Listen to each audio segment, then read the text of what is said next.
Hello everyone. Welcome to another session of Startup Grind from Pune, India.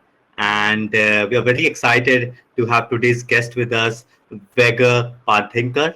And Vega is a enthusiast and expert in the blockchain community. He has been working in blockchain and healthcare for, I think, more than a decade. And when I got in touch with Vega, I was really excited about knowing and learning from him because I think blockchain and healthcare, both things are at a place where disruption is happening at a faster pace than anything else. So I'm very excited about this session today, and I am thinking probably all of you are thinking the same. So without much ado, let's deep dive directly into the session. Vega, would you like to start by a quick introduction about your work, about your interests, and how has life been till here? And then we'll keep on going further deeper into the topic. But first, would like to know the guy behind all of this. Sure. Thank you very much, Ayush, and thank you, Startup Grind Pune chapter, for having us today. It's a great pleasure, and very excited to talk to an eager audience about what we're doing and in what ways we hope to improve the state of healthcare. So for myself, I have a software engineering background, not a healthcare background. I have worked at companies like Sun Microsystems, which was later acquired by Oracle, in Silicon Valley. That was for about 10 years. And then after that, I worked at Google doing things like search and big data for other 7 years. And then a few years ago, I decided that I wanted to work in the blockchain field based on what I had learned about it and just the potential that I saw in this new technology. And so it was not long after that I joined up with the founders of dHealth Foundation. And what we are trying to do is build a blockchain and a blockchain based platform for decentralized healthcare applications. So that with that being said, I think Vega, why not we just start with the simplest of the thing, like Yeah. the applications of blockchain. What is blockchain? Probably let's start with that, and then moving towards its application in healthcare. I think I'll Uh, give the uh, stage to you. yeah, absolutely. No, absolutely. I think that makes sense. A lot of people have, I imagine, they've heard of Bitcoin and Ether, and obviously with everything that's going on with Twitter now, I'm sure people have heard about Dogecoin and how Doge is going to take over the world. A lot of people have heard that Bitcoin or cryptocurrencies in general are in some ways regulatory, from a regulatory point of view, problematic. There's some people have this perception that only criminals use it to avoid being detected by financial regulators, whereas other people think that this is like the greatest thing since sliced bread. So I think what I will do is I will quickly sort of set the background for what blockchain is, and then get into what that means for healthcare and how our vision plays into it. So let's quickly get back to Twitter, actually, since I mentioned Twitter and Doge and some weird relationship that exists there. But what is Twitter in a way? It's an announcement platform, right? You have an account which may or may not be in your real name. In fact, I would say that more than half of Twitter accounts are not in people's real name. So you have pseudonymous accounts. The account handle is a pseudonym. What you're able to do with that account is you are able to read what other people are posting, and everything that people post is in the public domain. There's no such thing as like a private Twitter channel, right? Uh, the other thing you can do is you can post small announcements yourself. And when you make those announcements, they are tagged with the date, with a timestamp, and they are tagged with your identity, your Twitter username, right? And so what that means is that you or anybody else on the planet can essentially communicate with everybody else on the planet on a completely public open forum by making these small announcements. And nobody else can post on your behalf unless they have your account credentials. Uh, the only issue is, let's say, Twitter doesn't like something you are saying, then they can just block you. Or if Twitter thinks that, it decides, its algorithm decides that your interest seems to be more on one subject than the other, then Twitter can unilaterally decide to prioritize what to show you. In other words, even though it is a public forum in which you can post with your pseudonymous identity, there is a centralized sort of gateway that can block you or that can selectively hold back information from you. Um, it's in many ways similar to what you would see when you put up classified announcements in a newspaper, right? When you put an announcement, it goes on a public, on a public forum, which is the announcements page in the newspaper, and it's there forever. Um, and the only problem is that, and you don't know who's reading it. It's once it's out there, anybody can read it at any time. The only problem is that if the newspaper doesn't like what you're saying, then they can block you. So that creates Right. I mean, that basically presents. Sorry, go ahead. Was there a question? No, no, apt example, Okay. I was saying. Yeah. Right. So now imagine that you had a forum that was not controlled by any entity, right? Where nobody could could gatekeep you or could block you or could block content from you. Which means that it would have to be some sort of a publicly operated utility in which nobody had any rights. Um, so that is essentially what a blockchain is. I mean, I'm restricting myself to public blockchain now. A private blockchain is basically just like a database. So in a public blockchain, essentially what you have is participants who are able to send messages, which are then relayed across a lot of different participating servers or machines or nodes on that network, and put in a public table. And then they are all time stamped by the time at which they were put in that table called the blockchain. And essentially that constitutes a messaging layer. And once you have that, it has a unique property that once you put a message out there, because it gets relayed and replicated on all of these different nodes, it can never be modified, because you can modify your own local copy of it, but there's like 1,000 other nodes in the world, and you would have to go in each of those 1,000 nodes and modify it so that the whole world sees what you want to modify rather than what was originally written to the blockchain. By the same logic, you cannot delete something that was written to the blockchain at any given point. So this idea of immutability and non-erasability. Once something is written to the blockchain, you can only add new information to it. You cannot modify or delete old information. I think that's a very, very different and very powerful way of storing and accessing data compared to the traditional things that we're used to, like databases or web servers, things like that. And so, of course, that has applications in the form of cryptocurrencies, because what is a currency transfer? It is a message to the public that a unit of currency which belonged to one entity now belongs to another. And if everybody recognizes, then that makes it so, right? It's because there's no physical cryptocurrency. A cryptocurrency is just a state, the virtual state of the blockchain. So when you create a message that says, here's my proof that that I am the owner of these tokens, and here's my message saying that I'm transferring these tokens to the next person, then from that point on, that person becomes the new owner of those tokens. And every node then keeps track of who owns what, and that creates the basis for essentially a peer-to-peer currency. And what keeps you from making a fake transaction? Well, there's the mathematics behind it, which is called essentially a digital signing algorithm. And what that means is that your identity takes the form of a private key, sort of think of it like a password, and a public key, think of that as your public identity. And any message that you create is signed with your private key and is broadcast along with your public key. And anybody who wishes to verify that the message you sent is really from you, all they need is that message, that public key, and the signature that you generated using your private key. They don't need to know your private key, but they do need to see your public key, the signature, and the original message. And then you run a computer algorithm called the digital signature verification, and then it tells you, yes, this person is entitled to make this transaction.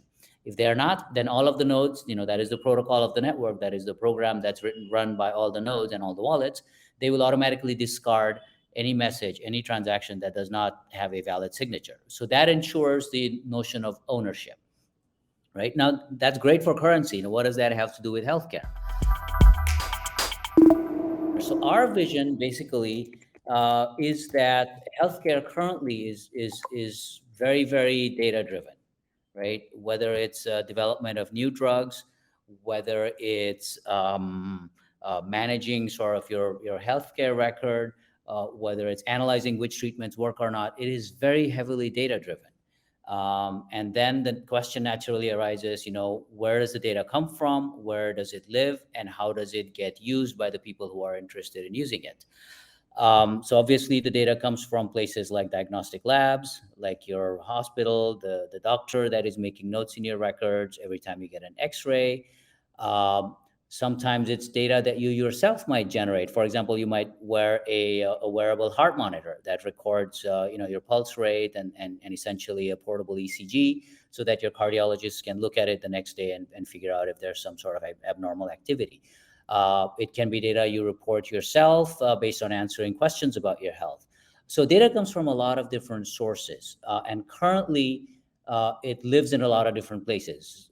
The most common place is your hospital's or your doctor's patient health record system. And then, of course, it's stored in some format that is unique or specific to that, which means that if you have to take the data from one provider to another, that doesn't work. So as I was just mentioning, all this data lives in different systems, and it uses different standards. I mean, there's like 10 different standards that I can think of in which the data is stored. I mean, by standards, what I mean is, what are the files called? How do you encode sort of what condition or disease the patient has? How do you identify which medical procedure was performed and things like that? So there's all of these different standards like ICD-10 and FIHR and so on.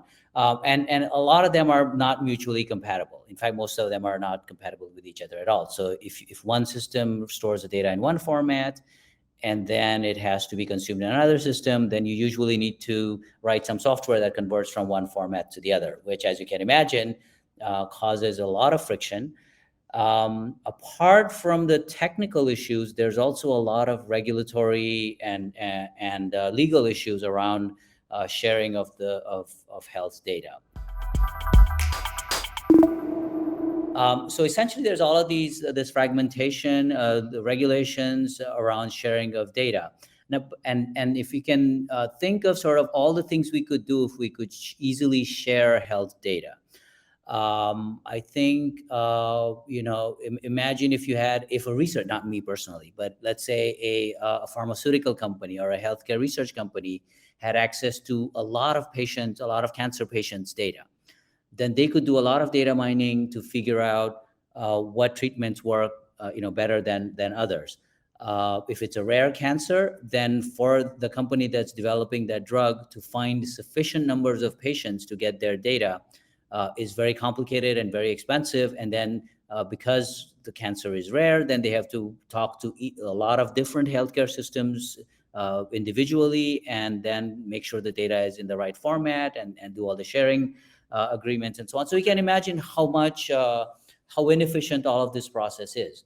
And then if you think about why people should make all the effort to share it, to share all this data from your system into another system, you don't really have an incentive. And as a result of that, we can see that a lot of medications for rare diseases are very, very expensive, take a very long time to develop. And in fact, many diseases have been declared orphan diseases simply because nobody is creating any treatments for them. There's some other issues in the healthcare data as well, which is that it doesn't even exist except on pen and paper in a lot of places. And obviously that makes it that much harder to share. I already talked about silos and interoperability, and then the privacy concerns that make it difficult to share the data. So what can we do? And in particular, why did we look at blockchain as sort of a way to break out of this? So remember the thing I talked about, where every transaction on the blockchain is essentially a message sent by the owner of an account, the pseudonymous identity, right? So that basically means that you could have a system of identity where the patients are the owners, and the thing that they agree to share voluntarily is their data, and then they can share that with specific parties that they want to share it with. But essentially, the identity and access control aspects of the blockchain makes it easy to give patients the control over their health data. Now, what would happen if we essentially do the same thing with a private blockchain, or like a database? Well, then the patients are at our mercy, or whoever does it. So basically, that reduces the trust in that blockchain. If the one single party that owns that infrastructure can censor people, or limit the use and application of the data, then that defeats the purpose of openness, and again brings in another point of friction. So having an open and decentralized blockchain infrastructure uh, is a very powerful alternative to the current way of doing things, which is very centralized and controlled entirely by hospitals, and in many cases governments, and whoever has the right, whoever has the privilege of either allowing you or not allowing you access to their database. So with a blockchain, there is no database, there is no permission. All you have to do is establish your identity, and you have then the right to transact, to essentially move your data around. I want to go straight to sort of the big ideas that we hope to bring. And by the way, I know this is all coming from dHealth, so we're very interested in sort of making the case that dHealth is sort of solving this. But any blockchain solution, I think would be beneficial at this point. So anything that we say here that dHealth is doing, you can imagine that it can be done with any blockchain protocol in general. It's just that we are specifically targeting healthcare as the use case, and trying to tune and optimize the incentives of all the parties. But everything I say here, like identity management and data storage and payment, obviously you can do all of those with any blockchain. So please don't consider this like shilling dHealth too much. Um, but let's talk about identity. So basically, on a blockchain like dHealth, every patient and every entity, like a healthcare provider, an insurance company, a pharmaceutical company, or a government research agency, they would establish their own identity using what is called a wallet. A wallet is essentially a key management software. Um, and then consent is basically in the form of a signed message from that identity of the owner of the data, that says, yes, I consent to share my data with whatever party wants it. And that proves as a record, an electronic record of that consent, so that, for example, your hospital won't get in trouble if they share your data with a third party researcher with your consent. If they did it without your consent, then they would get into trouble with a lot of privacy regulations. Um, it is so it's not enough just to have consent. Obviously, the data itself, if it's in silos, then that's not very useful. So another big pillar that we are building is a decentralized data storage, where think of Google Drive, or Apple iCloud, or whatever the Amazon, so Microsoft solution is, where with your account you have an associated a certain number of gigabytes, and you can store your files there.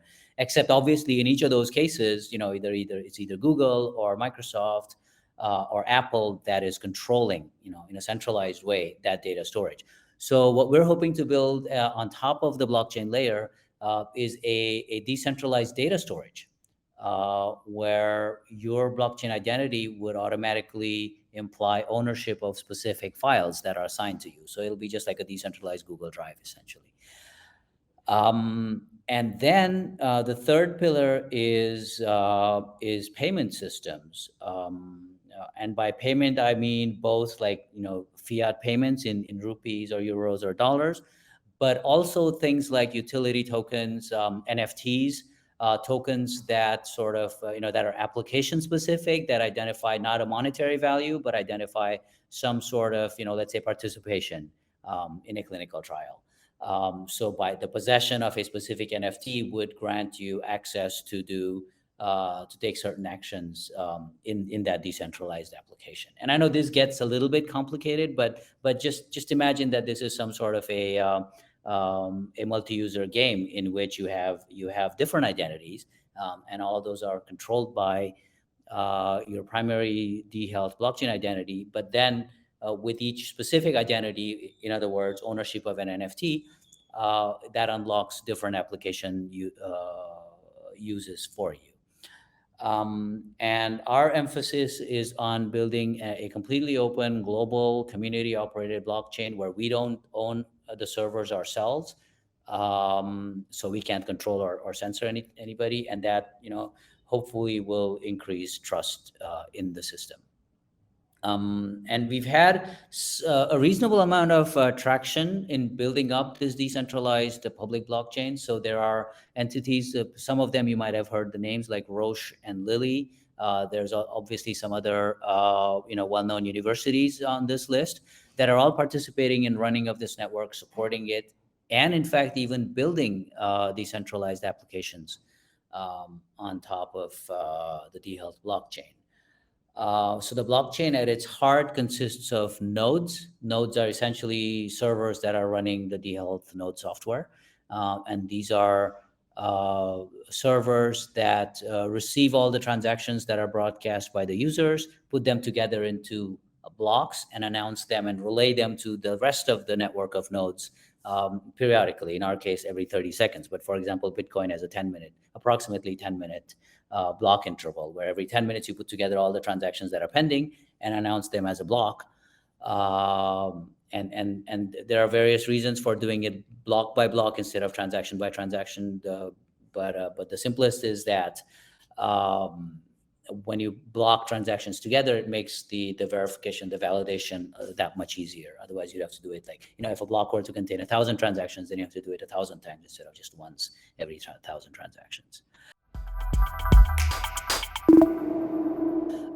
From a user point of view, essentially everything is controlled by what used to be called a wallet, but we prefer to call it the signer app, because with wallet, a lot of people naturally think about currency, money, and things like that. But essentially, the functionality that we need the most is creating digital signatures that validate whatever data transaction that you are announcing, that you are enabling. So the dHealth Signer app will then connect to any application that anybody has designed, and be able to manage the identities and access rights to the data, as well as token balances, whether they are for the dHealth native token or for NFTs or other custom tokens that may or may not be of monetary nature. All of our APIs, SDKs, so software interfaces, are public and open on GitHub, so anybody can build applications they're interested in building, and they don't need our permission to do that. And we are hoping with this community, as well as all the other communities that we talk to, that we will attract a lot of developers to build interesting healthcare and fitness applications on top of that. So one of the applications that we ourselves have built is a health pass, and maybe this is a good point to sort of take a quick retrospective look at what we have just lived through during the pandemic, and how health data was one of the the critical parts of just being able to live normally through the pandemic. So the obvious example is vaccine passes. We all have them. We've all used them. We've all shown them, whether it's to catch a flight or enter buildings that have these controls. Restaurants in many places required scanning of the health pass. So in a lot of jurisdictions, in fact, I would say in all of the jurisdictions in the world right now, your vaccine pass lives in some centralized system. So in Europe, for example, each country has its own centralized system, and then the vaccine pass is then signed by the private key of each country's individual system, and then they all go through the central European gateway. When you want to verify somebody's QR code, then the verifier application sends a request to the centralized gateway. It then checks that it is signed by the correct key that is registered with it, and then it will tell you yes, it's valid, or no, it's not valid.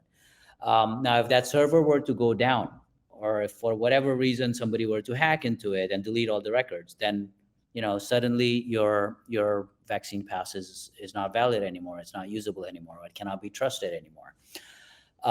So we think that by having this data in a decentralized data storage that is controlled by you, and that is recorded, the ownership or the attestation, the verification data of that is recorded on the blockchain. You can then take your vaccine passes or your test passes with you on your cell phone, and without sacrificing your privacy, because what is stored on the blockchain is essentially the verification code for it. Think of it as some sort of a checksum. And if the checksum matches, then it's considered valid. And the checksum itself doesn't reveal any private data. And this is a real application that we have built, and we have been testing. It's a very powerful way to show how, even if, for example, the lab server goes down, you can still show a valid vaccine certificate. Health to Earn is, I think, our most popular decentralized application. If you go to our website, dhealth.com, there's a link to Health to Earn. And the way this works is very simple. So we want to reward people. We want to incentivize, encourage people for living, in a healthy way. For example, by doing regular exercise. So currently, if you, let's say you like to run periodically, or you like to do some sort of a gym workout, you can download a lot of health tracking apps. So Strava is a very popular one. It also has like a social aspect to it, where you can follow a lot of friends on Strava and see what activities they are doing, and hopefully that encourages you to be active as well. And then so what Strava can do is, once you record an activity, it can then trigger a request. Assuming you have downloaded the Health to Earn app from our website, it then tells the Health to Earn app about the exercise that you just completed, with obviously some sort of a verification message, which is then sent to the Health to Earn server, and then the server sends you tokens. What it boils down to is, you can go for a run, and as a reward, you can get some dHealth tokens. Someday those tokens will be worth millions of dollars, but for now they are literally that, just a token with a very small value as a demonstration. So I'd encourage all of you to go to dhealth.com, click on the Health to Earn link, download Strava. You can use Strava even without dHealth. Strava is a completely separate app. We don't have anything directly to do with them. We just piggyback on top of their APIs. And so this has so far proved to be our most popular decentralized app. A lot of people regularly record their workouts and earn some DHP that they can boast about. If there's interest, I can dig up a video of how it works, but it's literally as easy as you imagine. You download the app, link it to Strava, and you're done. Another app that we have used is called Sentiva. And so, unlike the previous case, this is directly to do with healthcare. And the problem we're trying to solve here is how do you encourage people, especially patients of rare or difficult diseases, to provide feedback to their healthcare provider on how well their care is working for them, how well the treatment is working for them, or the medication they're taking is working for them. So the way this works typically is we work with a hospital or a healthcare provider or a patient advocacy group, and then have them enroll their patients into downloading and installing the Sentiva app. They provide some basic information about themselves, like where do they live, how old they are. And again, that information stays within the app. It's not sent to any server. We're very conscious of data privacy there. And then a researcher, for example, could broadcast using the blockchain a request to these users to share their data. And each request will be accompanied by the real world identity of which lab or which pharmaceutical company is requesting that data, what they're requesting it for, and in what way are they willing to compensate or reward the individual for taking the time to answer their questions or to agreeing to share their data. So for example, if I am trying to come up with a new treatment for diabetes, I would create a request that says I want all the patients living in Pune between the ages of 50 and 70 who have type 2 diabetes, and broadcast it on the blockchain. And those users' app will then notice that transaction. As I said, the blockchain is a public and open database that is continuously updated with logs of transactions. So the app will monitor the blockchain. When it sees this request, this announcement, it will match the criteria with the patient's profile that's stored locally. And if there's a match, then the patient gets a notification saying, hey, there's this new study going on. This is what they are looking for. This is who it is that's asking for it. So you can tell, do I trust? Is this a marketing or advertising company, or is it a pharmaceutical company? Do I agree with their purpose of why they're asking? And then if you agree with it, you then through the app, you provide your consent, and then you're directed to a place where you can answer the questions. The answers go directly to the entity that's asking for your data. We, the app or dHealth, doesn't store the data ourselves. The data goes directly to the entity, the researcher. Once the researcher gets the data and they verify that all the answers look valid, then they send the reward tokens to the patient. And what we have found out is that normally if you do healthcare surveys and ask people to provide feedback, you get maybe a 10 or 15% response rate. But in some of the pilots that we have done in countries like Vietnam and Ukraine, before the war, we got up to 80 or 90% response rates from patients who had downloaded the app. And so obviously the data is a lot more relevant and useful, and very low friction, because all the parties have incentives that are aligned. So I hope that I'm painting a picture of sort of how interesting use cases are possible with the blockchain. I'll take a very quick pause here and make sure that if there are any questions of the things that I've discussed so far, because the next thing I want to do is talk about some more ambitious things that we are in the process of building. So let's hear it if there are any questions, please.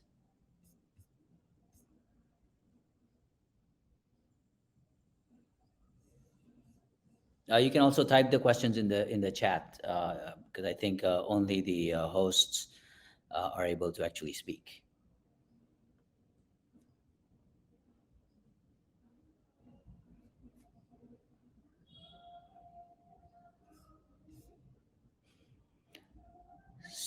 So let's look at what are the other cool things that we can do. I already mentioned incentivized real-world data collection for treatment monitoring, treatment compliance, so encouraging people to stay current with their medication. So this is a project that we did with the National Lung Hospital in Vietnam, and as you can imagine, that was before the pandemic. And the problem that they were trying to solve is when people get sick, get diagnosed with tuberculosis, then they start their treatment. A lot of times the treatment makes them feel better right away, and then they stop taking their medication. And then the TB comes back because they did not complete their course of medication. And when it comes back, it has become resistant to treatment. And that's a much more dangerous form of the disease. So what we found is that just by periodically sending them reminders and asking them how they were feeling, and if they are still continuing their treatment, that's the potential for a successful completion of the course of their medication, of their treatment, is much higher. So it really has the potential to improve the outcomes of the tuberculosis treatments. Now, I remember when I mentioned that a blockchain is basically a set of time-stamped messages that are accompanied with identity. Well, it turns out that is the perfect application for supply chains, essentially, or supply chain tracking.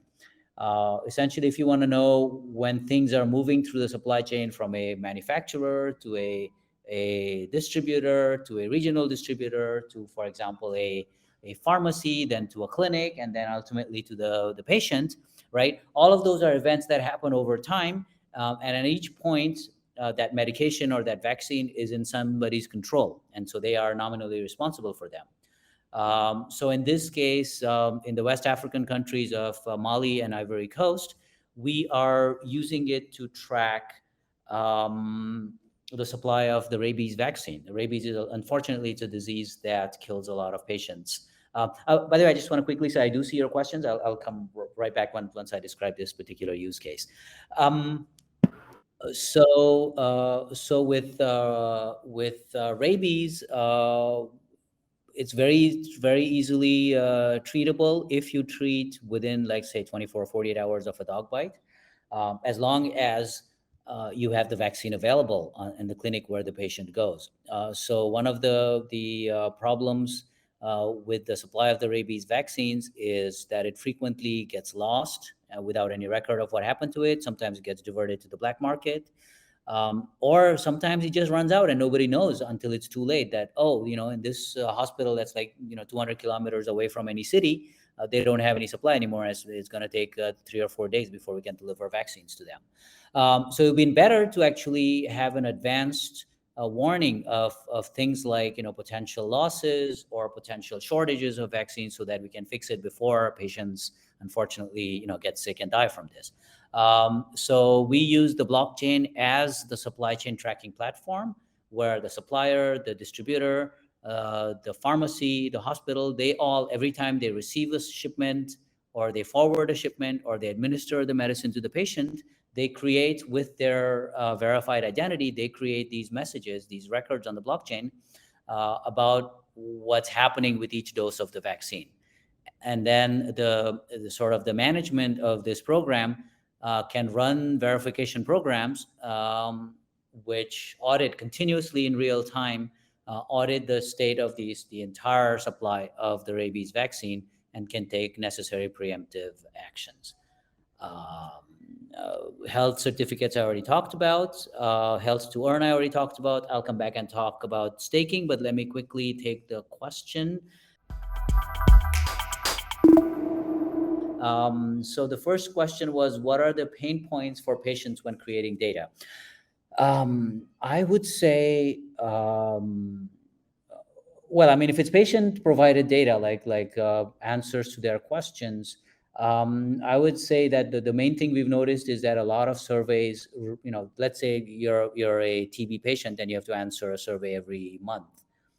Then there's a lot of repetitive information that is requested, like, where do you live, what your age is, and so on. So if we had some way for the patient to store that data, and again, we don't want to store it in any storage that we control, because then we are liable for the privacy of the data.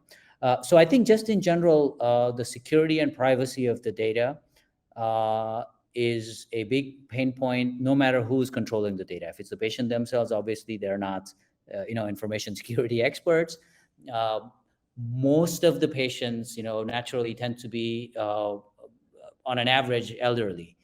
As you get older, you're more likely to become sick and to experience all kinds of illnesses. That's just the way it is. And of course, the people who are older tend to be less comfortable with technology, especially when it comes to how to safeguard their information.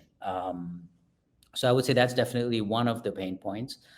And we haven't even, in the real world, we haven't even tried to see how well it works out. If a patient walks into a hospital and after the visit, in some form, they receive a copy of their health data, right? So I think that will create its own set of challenges. When a patient receives a request, how will they know what exactly to share?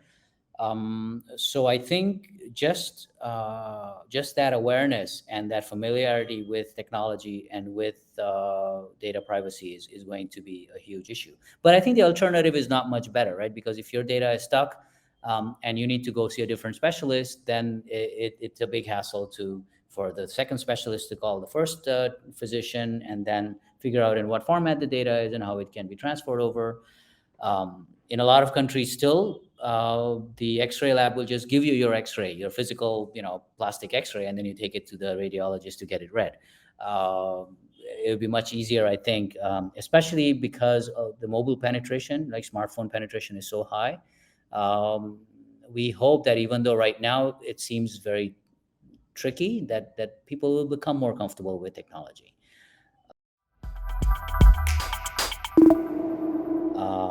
What are the risks or limitations? I guess I see that as a broad question by itself. So I would say yes. The obvious risk is that the patient or the user, doesn't know or isn't able to verify who's asking to share their data. Another is, we all know what it's like to lose the password to some service that we are using. Now, imagine you lose the password that controls your patient identity, right? The password to the Signer app. And that is a serious problem that we're still in the process of figuring out what's the best way to manage it. So both the unauthorized access to the data as well as just the loss of data, privacy and security are both risks. In terms of limitations, um, I think the biggest limitation is just inertia. It is very difficult for players in the healthcare industry to agree to change the way they do things, and especially when it's something that they are not familiar with, like blockchain, to suddenly go up there and say, hey, look, there's this cloud storage controlled by blockchain. We want you to take all of your patient health records and put them on this blockchain-based storage system. I think that's going to be a very difficult case to make to them. But we're hoping that by targeting, more receptive audiences, like patients of very rare diseases, or in markets where both the healthcare providers and patients are reasonably comfortable with digital technology, that we will slowly open the door there. The last question from Ken, about what about the private data? How are they protected? There are two types of data that a researcher can request. One is self-reported data, which is when the patient themselves answers questions about how they're feeling, how many episodes of pain they had, for example. And then there's verified data, which is, currently, which would be stored in their healthcare provider's database, and the patient would provide consent, and there would be an arrangement in place between the provider and the researcher to share that data. So the app itself, or the owner administrator of the app, which is dHealth Foundation, we ourselves never touch the data. So that the data goes directly from the patient to the provider, or directly from to the patient to the researcher, or from the healthcare provider to the researcher. And in fact, in many of the cases, the healthcare provider is the requester of the data, because they are monitoring their own patient's experience with their treatment.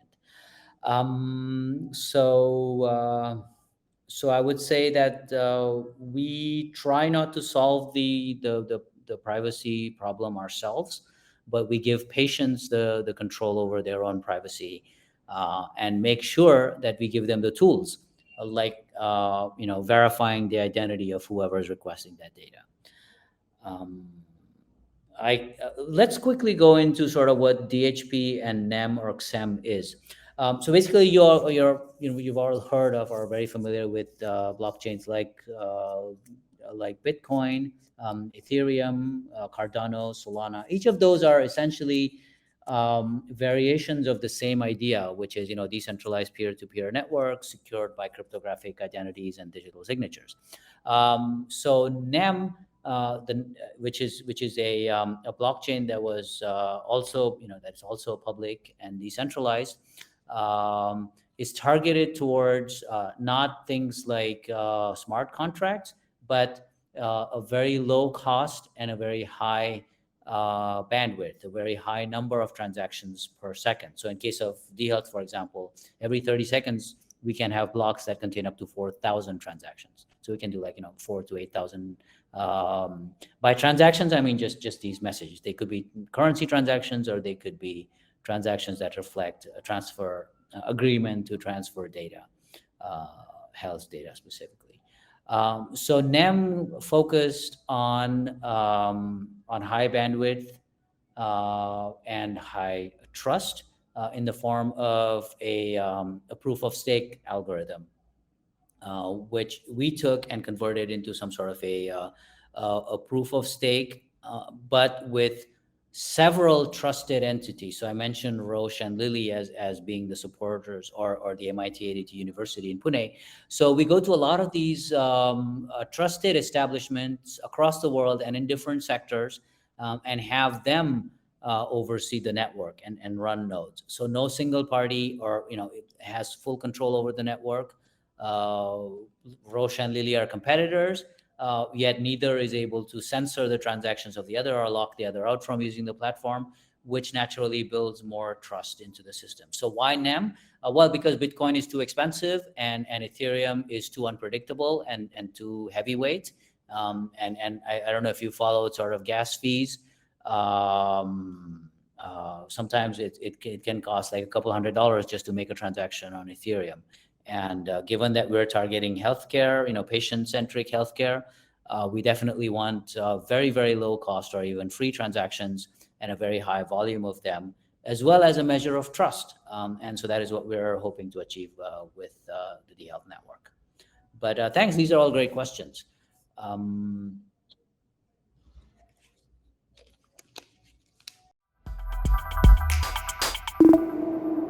So in terms of community, I'll quickly talk about what we're trying to build, and what our hopes are for how we will build out the network.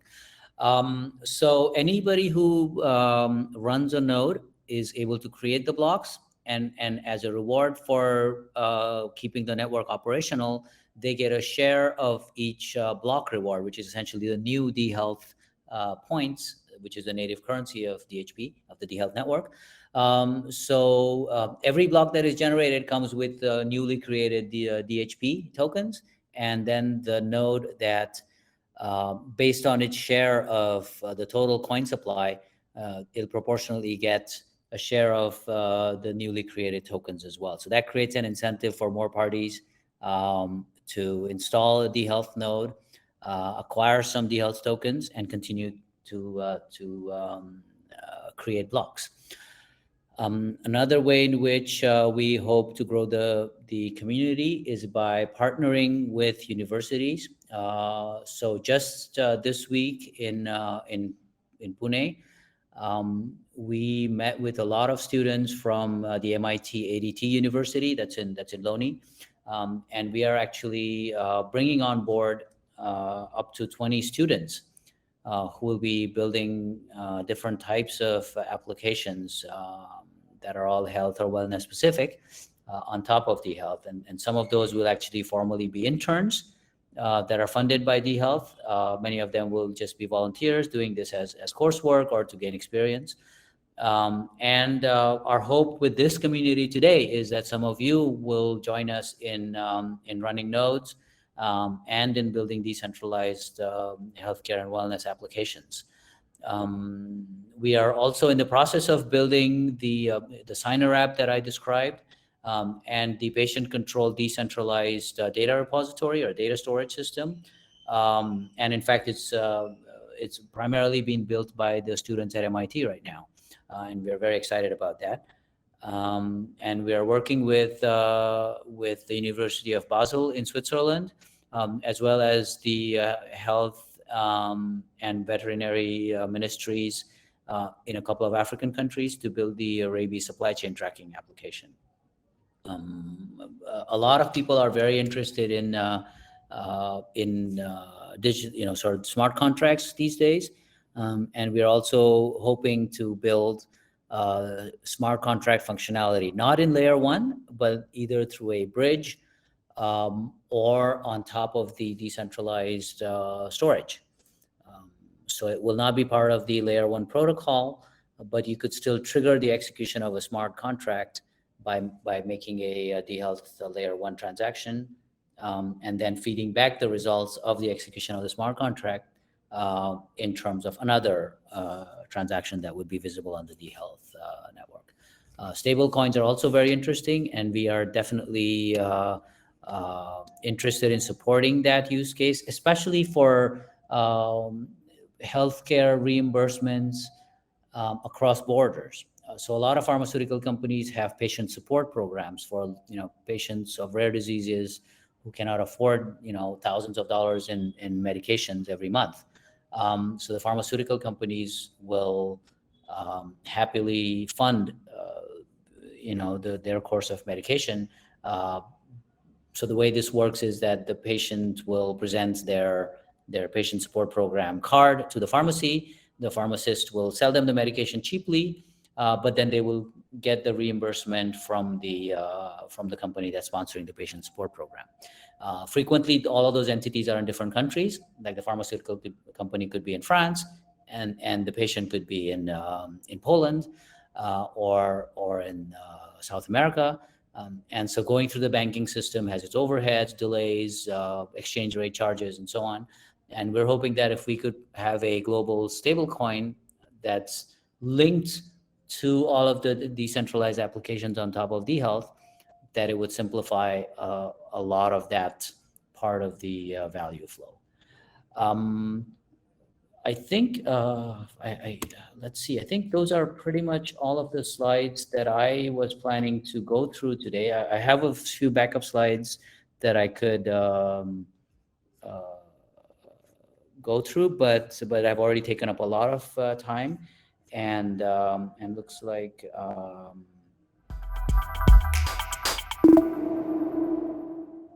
There's one new question, but we'll open it up to more sort of interactive audience discussion now. Exchanges where DHP is listed, and how do you acquire DHP and how do you trade it? So I don't know if all of you were around in the sort of crypto sphere just a few years ago when the ICO craze was happening, where essentially what was happening was a lot of people were cloning some existing blockchain project, giving it a new name, coming up with a new token, getting it listed on an exchange like Binance or Gate.io or whatever. And then as soon as a new token came on board, a lot of users would speculatively jump into it. But then the promoters or founders would then sell all of their initial tokens, make a quick buck, and the project would just die, and the people who did the pump and dump scheme would run away. We definitely did not want to go that route, so we did not prioritize listing of the token over building out our ecosystem. So that has been our focus. And so there's currently one decentralized exchange and one centralized exchange, MEXC and Uniswap, where you can, if you are so inclined, where you can exchange your Ethereum for an ERC20 token that represents a DHP. And then we also have a bridge where you can send the ERC20 and get the native DHP if you wanted to stake. As the ecosystem grows and the user base grows and the interest grows, we're hoping to expand that, and we're actually hoping to have a listing of the native token as well. But in our experience, just the listing itself is not enough. The token will only have value if it has users and use cases and adoption. So we are definitely much more focused on adoption right now than we are on listing. And it's very easy to get a small amount of DHP if you want to get started. Just install Strava, go for a run, and you'll get like 10 or 20 DHP just as an encouragement. And you can do that every day. But if you are interested in acquiring more DHP, potentially running a node and staking, feel free to reach out to us. In the short term, in the long term, you'll be able to acquire the DHP directly, but in the short term, we'll be more than happy to work with you on that.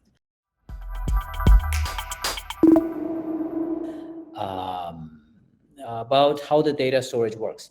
Yes, you mentioned IPFS. I think that's very insightful of you. So for those who are not very familiar with it, IPFS is essentially very similar to blockchains, except it's static. So what happens is you create, let's say you have a file and you upload it to some server. It promises to keep that file for you. And it does a checksum of that file, and that checksum becomes the identifier of that file worldwide. And then it also tries to replicate that file to other nodes. But once you have a file and you compute its checksum, that becomes its name and its identity forever. If you change the contents of the file and upload it, the checksum will be different, so it will get a new name. And so anybody who's looking for that file with the old name will get the old content. So IPFS is great. It's very useful, but it is static. It's a static picture. For a realistic file system, as you and I are used to, you need a versioning layer on top of that. You need to be able to modify files. You need to be able to organize them in folders. You need to be able to um, copy, delete, all those kinds of operations that we're used to doing with files. Share, especially, obviously, that's sharing a file with specific people is very important to us. But we also don't want to depend on any kind of a centralized data storage like Google Drive. So what we have done is built a blockchain-based versioning layer on top of IPFS. So essentially, every time a file is modified, it gets a new IPFS identifier, and we create a new announcement with the file's name. Each file has a name under the dHealth file system, and then the latest IPFS locator of that file will be announced on the blockchain. So you look up that name on the blockchain, and you see all of the different IPFS locators associated with that file. Those are all timestamped. And if you're on the latest version, you look at the latest transaction that updates that file and get its IPFS locator, and then get the file from IPFS. So it's an idea that's been done before. There's a lot of different projects like Proxima X and like Filecoin that are based on the same deal. IPFS itself has something called IPNS that tries to do that as well, but it's not blockchain based. But yes, we're hoping that by adding this versioning and access control layer, that we'll be able to use IPFS in a much more useful way. Okay, I think we maybe like running short on time, Vega. So Sure. unless there's any other last question, I think though it has been a really insightful session, unfortunately we'll have to wrap up the session here. So yeah, anyone, any last question? Maybe we'll take just one last question if there's anything. So I have one last question, Vega. Please. Like, if anyone wants to connect further with you, what would be the best channel? Where are you available most? And would you like to give a link to it? Whether it would be email, LinkedIn, or Twitter? Absolutely, yes. So our website is very simple, dhealth.com. I myself am now I actually work for the foundation. The foundation is the foundation's charter is to grow the ecosystem and to support the network, make sure we select strategically important partners that are trusted the world over, and make sure that the network remains decentralized. So my email address is not under .com but under foundation, so dhealth.foundation. And I just typed those two into the group chat. But yes, go to dhealth.com. There's links there to get in touch with us, or you can write me directly, vega@dhealth.foundation. You can also connect with me on LinkedIn using that email address. Okay. Yeah, that sums it up. Thank you so much. Well, thank you, everybody. Thank you everyone for joining in. Thank you. Bye-bye. Thanks. Bye.